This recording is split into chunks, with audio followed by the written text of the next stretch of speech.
kepada gereja kita Mitra WC Gregorio Cilengsi. Hari kemarin saya sudah berbicara dengan Kaperwil Gereja Bethel Indonesia Bogor, dan saya menyampaikan kerinduan karena 2 tahun atau 3 tahun yang lewat saya sudah bicara sebelum tempat ini berdiri seperti ini. Waktu itu kita masih pagar-pagar pakai bambu, lalu masih ikat pakai tali rapia, masih pakai paralon. Dan seingat saya waktu itu saya menghubungi salah satu pengurus badan pekerja daerah Gereja Bethel Indonesia Jawa Barat yang berkedudukan di Bandung waktu itu. Lalu kemudian beliau menginisiasi untuk berhubungan dengan Perwil yang ada di Kabupaten Kota Madia Bogor. Dan akhirnya saya bisa bicara dengan Kaperwil waktu itu. Dan tepat pada tahun yang ketiga kurang lebih setelah barang-barang ini jadi, kemarin malam kemudian dalam komunikasi saya perkenalkan diri lagi, lalu kemudian siapa saya, dan setelah itu kemudian rencana untuk membuka ibadah ini secepatnya. Dan tadi malam saya kirim flyer yang itu ke Kaperwil Bogor, dan beliau bilang bahwa lakukan saja, yang penting semua berjalan dengan baik. Dan saya janji kepada beliau untuk kemudian pada bulan September yang akan datang dia akan datang berkunjung ke tempat ini dengan beberapa pengurus, dan kami tentu akan makan-makan bersama, ngobrol-ngopi bersama, dan mereka melihat keadaannya supaya dipersiapkan untuk rencana pentabisannya. Kenapa demikian? Karena kalau saya yang langsung ditabiskan menjadi gembala, maka di sini bukan disebut pos PI lagi, tapi langsung menjadi Gereja Bethel Indonesia cabang WC Gregorio Cilengsi. Jadi itu secara otomatis, kecuali kalau yang ditabiskan gembala di sini bukan saya, maka statusnya tetap menjadi pos PI. Jadi saya pikir siapapun yang menjadi gembala di sini, yang penting barang ini ditabiskan dulu, lalu kemudian sah menjadi Gereja Bethel Indonesia, dan kita pakai logo di sini tanpa pakai mitra, langsung tulisannya Gereja Bethel Indonesia WC Gregorio Cilengsi. Nah, mantap punya. Jadi saya pastikan bahwa sebelum akhir tahun barang ini sudah jadi. Dan biar Tuhan yang dimuliakan, dan sesuai dengan aturan tata gereja, maka saya harus ketemu dengan 2 gembala GBI terdekat, dan saya akan melakukannya dalam waktu yang terdekat ini. Dan walaupun kemudian kita sudah pernah ibadah Natal di sini dan live streaming secara berturut-turut 5 kali ke 6 kali, tetapi secara resmi saya menyampaikan info ini kepada Gereja Bethel Indonesia di Bogor pada kemarin, dan hari ini resmi kita memulai. Dan itu sebabnya hari ini saya mau bicara secara cepat karena ada ulang tahunnya Lala, ada juga ulang tahunnya Kakak Rani, ada juga ulang tahunnya siapa lagi? Papa Kaila, dan ulang tahun yang lain di hari kemerdekaan. Jadi Papa Kaila sekeluarga bawa ikan untuk kita bakar-bakar memperingati hari ulang tahun dan hari kemerdekaan negara Republik Indonesia yang tercinta ini. Maka saya mau bicara tentang kemerdekaan pada hari ini. 2 Korintus pasalnya yang ke-3 ayatnya yang ke-17. Saya juga baru lihat, ternyata orang Kristen ya. Selama ini saya pikir orang sebelah. Tadi kok menyanyi, tepuk tangan, lagunya tahu semua. Memang segala sesuatu baik.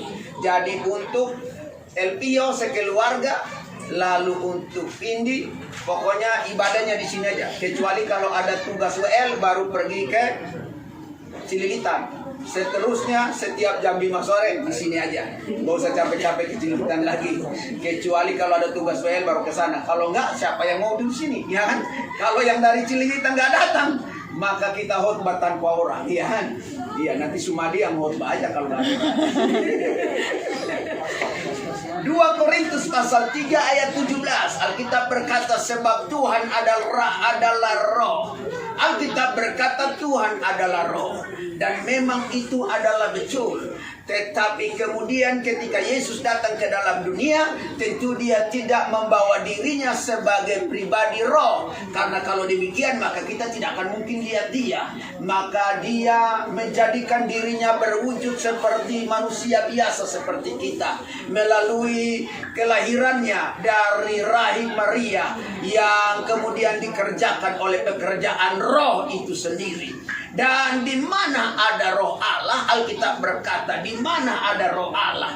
Artinya di Cililitan ada roh Allah, di Cilengsi ada roh Allah, di mana-mana ada roh Allah. Di hati saudara dan saya adalah roh Allah. Di situ kata firman Allah ada kemerdekaan.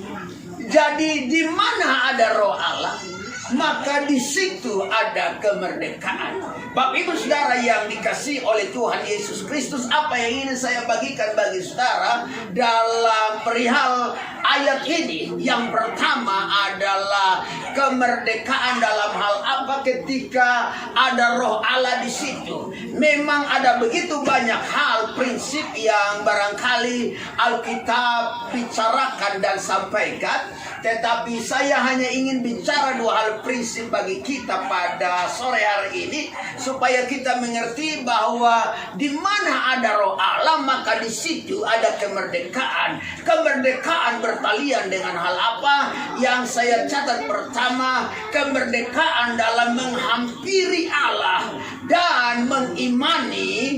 Kemerdekaan dalam menghampiri Allah dan mengimani, meyakini apa yang kita doakan, apa yang kita yakini dan kita imani. Bapak Ibu Saudara yang dikasihi oleh Tuhan Yesus Kristus, ada banyak di antara kita yang merasa kemudian tidak bisa menghampiri Allah karena segala kekurangan dan keterbatasan dalam hidup kita. Apa yang dialami oleh manusia pertama, Adam dan Hawa, ketika mereka jatuh dalam dosa, mereka bagaikan pribadi-pribadi yang dibuat oleh tangan Allah sendiri, yang dihendruki napas Allah sendiri. Tapi karena mereka kalah dalam peperangan iman akibat godaan daripada setan yang menyerupai ular, maka mereka kalah. Dalam kekalahan itu ada ketakutan menghampiri kembali Allah yang hendak menghampiri mereka. Alkitab berkata datanglah Tuhan menghampiri Adam dan Hawa dan mereka bersembunyi. Mereka begitu takut menghampiri Allah yang tadinya begitu dekat dengan mereka, yang tadinya begitu intim dengan mereka. Alkitab berkata dalam kemuliaan itu mereka begitu akrab dengan Tuhan. Tetapi ketika mereka jatuh dalam dosa, mereka kehilangan keakraban dengan Tuhan. Bahkan ketika Allah datang untuk menghampiri mereka, mereka bersembunyi, saudaraku. Tetapi ketika ada pemulihan, karena kemudian Tuhan ingin pulihkan mereka, maka kemudian mereka punya keberanian menghampiri Allah kembali. Alkitab berkata dengan jelas kepada kita bahwa ketika ada hal-hal yang kemudian menyelubungi hidup kita untuk menghampiri Allah, maka kita punya rasa ketakutan. Kita nggak punya keintiman lagi dengan Tuhan yang membuat kita merasa takut, membuat kita merasa tidak pantas untuk menghampiri Allah. Dan hari ini saya berkata kepada kita semua, di mana ada roh Allah, di situ ada kemerdekaan bagi kita untuk menghampiri Allah. Yang setuju katakan amin. Dan ada kemerdekaan mengimani apa yang kemudian kita doakan. Alkitab berkata setelah ribuan tahun, mulai dari perjanjian lama, manusia tidak mampu menghampiri Allah ketika Adam jatuh ke dalam dosa. Mereka mulai dengan berbagai cara menghampiri Allah dengan caranya potong binatang, buat ini, buat itu. Tetapi kemudian itu tidaklah cukup. Maka Yesus Kristus harus turun ke dalam dunia untuk membawa penyelamatan itu supaya ada kemerdekaan kembali. Untuk apa? Bukan hanya menghampiri Allah dengan sukacita, tetapi mengimani apa yang didoakan. Sehingga ketika tabut perjanjian tabir Allah, tabir Allah, tabur bait suci terbelah dari atas ke bawah, dari ruang maha kudus sampai ke pelatarannya. Alkitab berkata, maka kemudian kita tidak lagi pakai imam untuk menjadi semacam pribadi yang mengantar doa-doa kita kepada Tuhan, tetapi kita sendiri yang berdoa kepada Allah. Dan apa yang kita doakan kita imani, dan apa yang kita imani kita yakini, dan apa yang kita yakini kita harapkan itu pasti terjadi. Apa yang dilakukan oleh orang-orang yang mengimani dan meyakini apa yang mereka doakan, apa yang mereka lakukan, maka semuanya jadi dalam nama Tuhan Yesus. Perempuan yang pendarahan 12 tahun rasanya mustahil untuk dia sembuh, karena segalanya sudah habis. Dia bukanlah orang yang percaya mungkin kepada Tuhan sebelumnya. Tetapi ketika segalanya mulai habis dan dia berkata dengan imannya, asal saja ku jamah jumbai Yesus, aku yakin. Inilah kemerdekaan, mengimani dan meyakini apa yang kita lakukan, apa yang kita yakini dalam kebenaran, dan apa yang terjadi. Alkitab berkata dengan jelas, dia sembuh. Yang setuju katakan amin. Jadi hari ini di tempat ini 3 tahun yang lewat, saya dengan iman, Ibu Gembala bilang sama saya waktu itu, kau ada-ada saja. Karena apa? Ini tanah kosong belum begini. Yang urusan cililitan aja nggak beres-beres ini, belum beres. Kau udah mikir ke sini. Sebelum beli tanah ini, saudaraku, saya diajak sama rombongan pendeta-pendeta, termasuk Pak Pendeta Samuel Nenggolan yang ketua wilayah Jakarta Timur yang sebelah.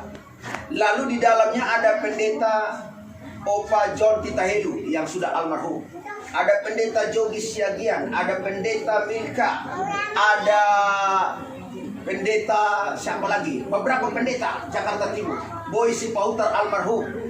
Lalu kemudian mereka bilang begini, ayo kita pergi ke Cilengsi, ada tanah yang mau dikuasai, ada tanah yang mau digarap, itu tanah perjanjian.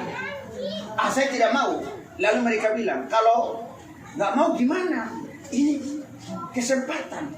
Saya nggak mau pergi cari gara-gara, karena saya bukan tipe pendeta penggarap. Tidak apa-apa, ini bukan garap, kita mau pergi karena kita mau beli. Oke, kalau begitu. Lalu mau bikin apa di sana? Nah, waktu itu karena almarhum Pici sudah pindah ke Cirosi masih ada. Saya bilang ke Ibu Gembala. Lalu ada Pici Neo, lalu kemudian ada Lopez pindah. Lalu saya kalau tidak diizinkan bikin gereja, saya tidak mau beli. Jadi dari semua saya mau bikin gereja. Waktu itu Pak Sam mau bikin sekolah, Pak Jogi mau bikin panti jompo, lalu apalagi, pokoknya semua punya visi masing-masing. Singkatnya kemudian akhirnya ini terbeli, dan sampai hari ini komitmen itu tidak pernah berhenti. Doa saya supaya semua yang ada di sini bisa beribadah bersama-sama. Amin. Jadi Vio, ada Vindi, ada Ichirosi dan yang lain-lainnya, walaupun sudah ke sebelah, tapi wadah ini untuk kemuliaan Tuhan. Amin. Karena itu mimpi awal kenapa tempat ini saya harus beli. Dan kita berdoa dan bersyukur supaya apa yang sudah diimani ini keren ini, saudara. Pak Samuel bilang sama saya waktu dia merintis di kampung sawah, ini jauh lebih keren. Dan saya percaya ini akan segera dibangun. Ya, saya sudah bilang Ibu Gembala, terserah mau bilang apa, pokoknya kita bangun ini dulu. Ya, pokoknya mau urusan mau ada uang tidak ada uang saya nggak pusing lagi. Pokoknya seiring dengan cililitan kita pikirkan, ini juga kita pikirkan supaya semua berjalan. Bayangkan ini nanti tim pastoral udah harus siapkan waktunya. Tanpa ongkos, tanpa PK harus datang ke sini ya kan? Harus khotbah. Nah, tiap minggu 3 kali khotbah. Dan puji Tuhan, saya bilang kemarin ke Ibu Gembala, kita mau ganti backing rumah di sebelah, rumah dari bambu. Yang saya sudah lihat di Facebook, di YouTube yang keren. Ada segi-segitiganya, ada dipakai bambunya dan sebagainya. Nanti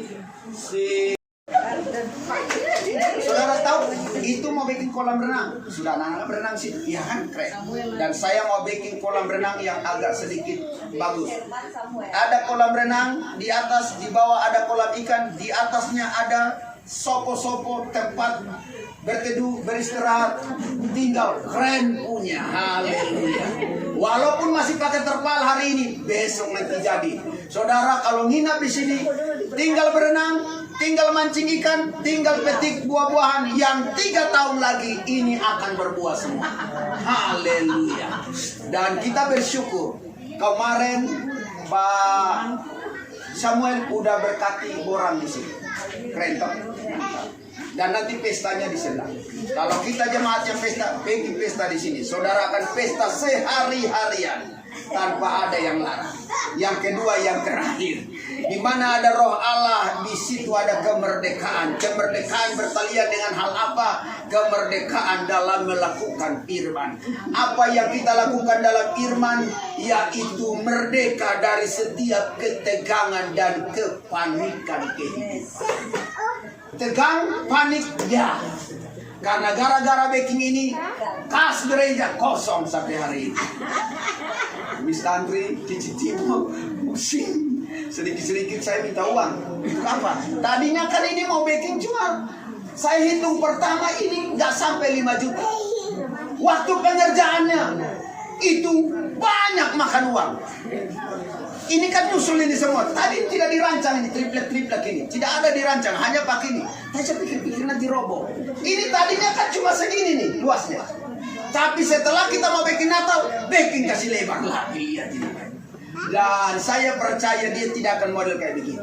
Ibu Gembala bilang sama saya, kita harus plester. Nah, ambil uang dari mana mau plester? Tunggu aja dulu. Jangan plester. Nanti kita bangun sekaligus. Saya sudah lihat ini banyak yang udah bangun. Masa orang mau bangun rumah saja mereka bisa. Kenapa kita mau bangun apa yang sudah kita punya ini saya tidak bisa. Saya sudah sepakat dengan Pak Samuel. Jalan masuk ke sini itu dinamakan Jalan GBI. Beri tepuk tangan dulu bagi Tuhan. Tidak boleh diganggu oleh siapapun. Jalan GBI. GBI, haleluya, amin. Panik ya, tegang ya, semua campur aduk. Tapi saya percaya bahwa apa yang akan kita lakukan di sini Tuhan dimuliakan. Jadi hari ini kita memulainya dan saya percaya ke depannya Tuhan yang melanjutkan dan meneruskannya. Ada beberapa orang yang sudah janji selain dari jemaat kita yang mau beribadah. Tadi ibu itu ternyata dia ada acara, entah acara benaran atau acara tidak benaran, tapi sudah WA katanya begitu. Tetapi saya yakin tempat ini akan jadi berkah. Banyak orang di sini yang akan kemudian datang beribadah. Saya sudah lihat itu. Dan saya juga mau bikin PPA kalau Tuhan izinkan, pusat pengembangan anak. Sumadi udah mengajar anak-anak, sudah ada 4 orang anak di sini. Setiap hari Jumat, seminggu mungkin 2-3 kali sudah mulai diajarin di sini. Dan Pak Samuel bilang sama saya begini, Pak Yogi, gimana kalau kita bikin sekolah misi penginjilan di sini? Bagus itu saya bilang. Dan ini mari kita lakukan saja. Intinya ke depan biar tempat ini menjadi tempat kemuliaan Tuhan. Jadi nanti kalau ini sudah dibikin bagus, di sana ada rumahnya, di kolam sana bawah kita bikin juga rumahnya. Rumah di atas kolam ikan, keren tuh. Semua ada di dalam rencana. Biar Tuhan yang akomodir. Ada ketegangan, tegang ya, panik ya, karena dana tidak ada. Tetapi yang saya tahu, Tuhan tidak pernah kekurangan dana. Haleluya, Tuhan Yesus memberkati. Dan biar kebenaran firman Allah pada hari ini secara resmi GBIWC Gregorio Cilingsi kita mulai. Dan saya percaya Tuhan dimuliakan. tanpa potong kue, tanpa potong tumpeng, tanpa potong apa. Yang penting kita potong ikan. Haleluya. Haleluya. Tuhan Yesus berkati kita. Kita tunduk kepala.